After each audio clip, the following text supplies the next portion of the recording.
quando você começa a estudar, né, e aprofundar na ciência, entender o que é biohacking, surgem muitas dúvidas, porque ele é um tema que tem inúmeras vertentes e existe ainda uma confusão ontológica mesmo acerca da nomenclatura do biohacking e definição deles. Então, como qualquer pesquisador sério, ético e correto, eu comecei a me aprofundar sobre o tema, e a primeira coisa que eu fiz foi perguntar para o Wikipedia e para o ChatGPT o que é biohacking. E aí a gente se depara com respostas diferentes em relação a essas duas plataformas. O Wikipedia ele fala que o biohacking é sinônimo da biologia do it yourself, faça você mesmo, né? Ou seja, é um conceito de comunidade, é um conceito de open science, em que a comunidade leiga ela pode adotar métodos científicos e técnicas para aprofundar o conhecimento acerca da biologia e, quem sabe, desenvolver novas ferramentas e novas tecnologias nessa área. Então, é o conceito de código aberto, de comunidade colaborativa, em que quebra essas regras institucionais da criação e desenvolvimento de tecnologias, né? Promove acessibilidade e acelera o crescimento e desenvolvimento tecnológico, podendo ir a lugares onde a ciência, da forma institucional, ela não consegue alcançar. E o que o ChatGPT me responde? Ele fala que o biohacking envolve o desenvolvimento de técnicas e modalidades que aperfeiçoem a saúde, desempenho físico, mental e emocional. E aí a gente começa a entender, né, a partir daquele estudo, esse mapear desse universo para entender onde cada uma dessas peças se encaixam. Começando e falando então sobre a terminologia em si, quando a gente fala em biohacking ou biohacking, né, vem do conceito hacker, e quando a gente pensa em hacker, a gente pensa naquela imagem, né, aquele cara que está pronto para roubar seus dados, para colocar um malware no seu computador, para roubar dinheiro da instituição financeira. Mas esse termo ele foi deturpado por uma minoria, né, que tinha esses interesses escusos, né? Porém, a cultura hacker ela surgiu como uma cultura de garagem. Então, lá nos primórdios do computador, né, e da informática, se tratavam de jovens curiosos, com interesse em tecnologia, e que eles queriam abrir e ver como as coisas funcionavam por dentro, modificar essas tecnologias, tanto a nível de hardware quanto a nível de software, de aprender codificação, e criar, né, fazer aquelas tecnologias se tornarem outras coisas ou extrapolar o limite de até onde elas poderiam ir. Então, aí a gente entende o verdadeiro conceito do biohacking. É você estudar a biologia a partir de uma curiosidade e de um aprofundar desse conhecimento, não necessariamente um conhecimento acadêmico e institucionalizado, para levar e extrapolar as barreiras do que isso pode proporcionar ao nosso corpo, à nossa longevidade, ao nosso desempenho. Então, quando a gente pensa na ciência institucionalizada, essa é uma imagem bem clara que vem à nossa cabeça, né, daquele cientista com o seu EPI, pipetando, usando todo o método, toda a sua ética científica. E quando a gente fala em biohacking, é você poder colocar, né, a pipeta na mão de pessoas normais, que não são do meio acadêmico, como esse jovem aqui, né, com essa camiseta Stand Back, I'm going to try science. É óbvio que isso levanta muitas questões, né, acerca de risco biológico, né, e acerca de bioética. Então, qual é o limite que você pode fazer isso? Será que você pode manipular e usar técnicas de modificação do DNA dentro desses laboratórios? Ou será que você está violando uma lei quando você faz isso? Então, tem os países têm regras, leis, né? Quando o indivíduo ele passa a manipular bactérias, vírus, por exemplo, aí deixa de ser biohacking e se torna bioterrorismo, tá? E você vai preso.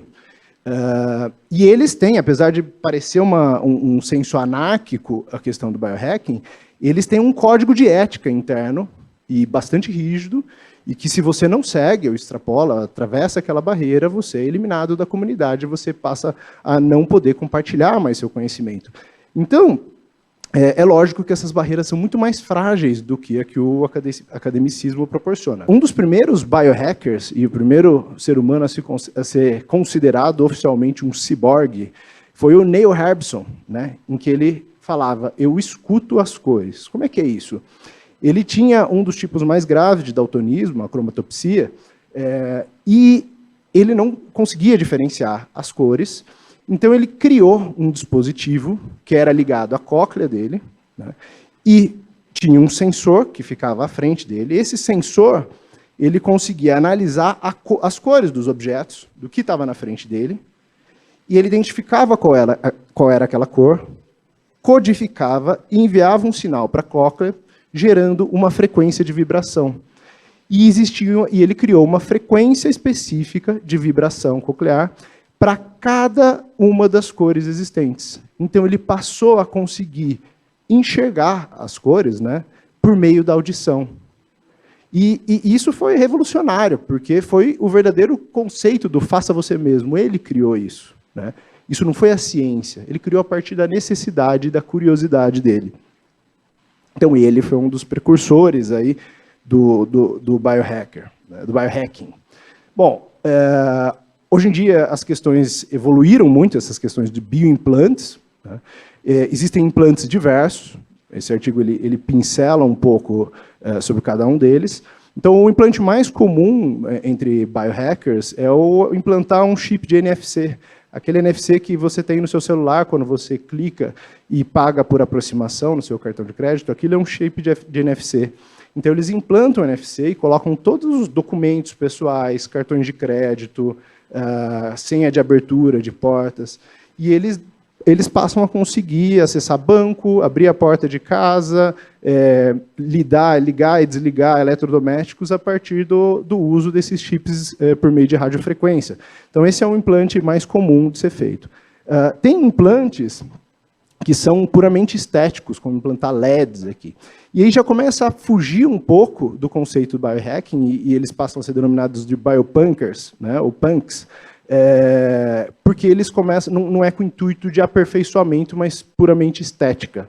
Entrando na nossa área, o biohacking, do que é feito hoje em dia, o que é possível acerca do biohacking. Esses 3 artigos eu deixei as referências aqui, eles falam sobre nootrópicos, né? Isso já é a realidade do nosso consultório, aqueles jovens que não têm TDAH e chegam, doutor, você pode me prescrever alguma coisa aqui para melhorar a minha atenção, minha concentração, porque eu estou na época do vestibular? Bom, essa revisão, ela analisa dos nootrópicos naturais o que funciona, né? O que tem evidência e o que não tem evidência. Então, resumindo aqui brevemente esse gráfico, a gente tem ginkgo biloba, né, com melhora especialmente em funções perceptivo-motoras, Bacopa monnieri, linguagem, memória, a gente sabe a indicação clássica para comprometimento cognitivo leve, ashwagandha, que é o ginseng indiano, né, para melhora em cognição social e tem alguma evidência em sintomas ansiosos, a cafeína, com dados controversos, mas alguns dados ali mais robustos para funções executivas, velocidade de processamento e melhora em leitura. E as drogas, né, para TDAH, elas funcionam ou não funcionam em indivíduos saudáveis? Então, a gente já tinha evidência apontando que não. Esse estudo que saiu esse ano, muito interessante, pegou indivíduos para realizar tarefas complexas que tentam simular alguns elementos do cotidiano, de testes cognitivos presentes em tarefas do cotidiano, e que tem uma complexidade razoável, e foram randomizados entre utilização de placebo, metilfenidato, dextroanfetamina e modafinila. E o que eles viram no final? Que existe uma percepção subjetiva do indivíduo de que, sim, ele fazia mais as tarefas de forma mais rápida, ele engajava mais nas tarefas que ele estava se comprometendo. Existia a percepção subjetiva de, sim, eu estou mais eficiente. Mas na hora que ia mensurar isso, na prática, isso não trazia um resultado de maior eficiência, em alguns casos até de menor eficiência quando comparado à não utilização. Um outro exemplo de biohacking que a gente já pode utilizar é meditação, né? Ela modifica, por meio da neuroplasticidade, a conectividade funcional do nosso cérebro. Então, esse estudo aqui eu acho muito legal. ele fala da meditação transcendental, aquela que a gente fica recitando repetidas vezes o mantra, e pegou pessoas não meditadoras, colocou elas para meditarem durante 3 meses, fizeram ressonância funcional magnética antes e depois, e viram uma modificação consistente na Default Mode Network, aquela rede que ela se ativa na cognição espontânea, estados de devaneio. É uma rede importante e é intimamente associada ao estado meditativo. A própria, eu não coloquei aqui, mas a própria atividade física, a gente sabe que tem evidência pró-cognitiva, né, e é um meio de biohacker. Outro meio, usando tecnologia, é do neurofeedback, né, em que a gente tem a mensuração por meio de eletroencefalograma das ondas cerebrais e o indivíduo é colocado numa tarefa que ela vai alterando o curso ou dando dicas se ele está perdendo ou não a atenção, por exemplo, por meio da análise das ondas, e ele vai corrigindo aquela trajetória, treinando o cérebro dele a melhorar.